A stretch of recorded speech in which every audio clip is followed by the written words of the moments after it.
যে একটা ল অ্যামেন্ডমেন্ট হয়েছে, সেই লটা হচ্ছে রাজস্ব নীতি ও রাজস্ব ব্যবস্থাপনা উইদিন ব্র্যাকেট সংশোধন অধ্যাদেশ 2025 এর নীতিগত ও চূড়ান্ত অনুমোদন হয়েছে।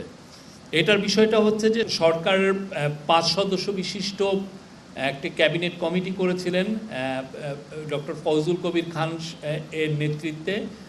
ফয়জুল কবির খান উনি এনার্জি অ্যাডভাইজার, ওনার নেতৃত্বে এরা অনেকে স্টেক হোল্ডারদের সাথে কথা বলার পরে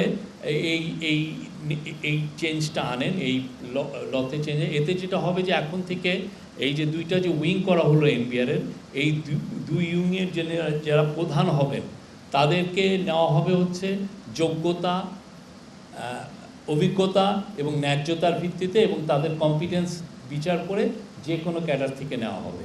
এটা আজকের এই ক্যাবিনেটের ডিসিশন এইটা ছিল। আর পাকিস্তানের বিষয়ে আমাদের যে এটা হচ্ছে যে এইরকম চুক্তি আমরা আরও 31টা দেশের সাথে করেছি। এই চুক্তিটা হবে 5 বছরের জন্য। এর ফলে যারা আমাদের গভর্নমেন্টের যারা ডিপ্লোম্যাটিক পাসপোর্ট হোল্ড করছেন বা যারা অফিসিয়াল পাসপোর্ট হোল্ড করছেন, তারা এখন বিনা ভিসায় পাকিস্তান সফর করতে পারবেন। এবং একইভাবে পাকিস্তানের যারা অফিসিয়াল পাসপোর্ট হোল্ড করছেন বা যারা পাকিস্তানের কূটনীতিক ভিসা পাসপোর্ট হোল্ড করছেন, তারাও বাংলাদেশে সফর করতে পারবেন উইদাউট এনি ভিসা। এটা আমাদের একটা স্ট্যান্ডার্ড প্র্যাকটিস, আমরা অনেকগুলো 31টা দেশের সাথে করেছি। এই যে 10টা কমিশন, মোট 11টা কমিশন ছিল, একটা কনস্টিটিউশন কমিশন, সেটা কনসেনসাস বিল্ডিং কমিশনের সাথে পলিটিক্যাল পার্টির আলোচনা হচ্ছে, তারা সেই অনুযায়ী ওইটার ইমপ্লিমেন্টেশন হচ্ছে। ওইটা হলো কনসেনসাস বিল্ডিং কমিশনের কাজ, পলিটিক্যাল পার্টির সাথে কনস্টিটিউশনের ব্যাপারে।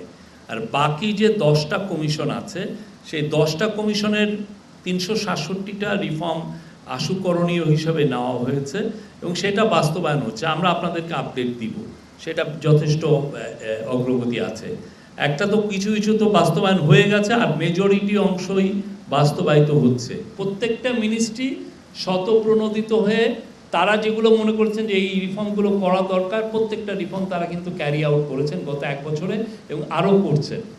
এই যে 367টা গত সপ্তাহে আমরা বললাম, সেটা হচ্ছে যে 10টা কমিশনের সুপারিশের থেকে 367টি আশুকরণীয় নেওয়া হয়েছে।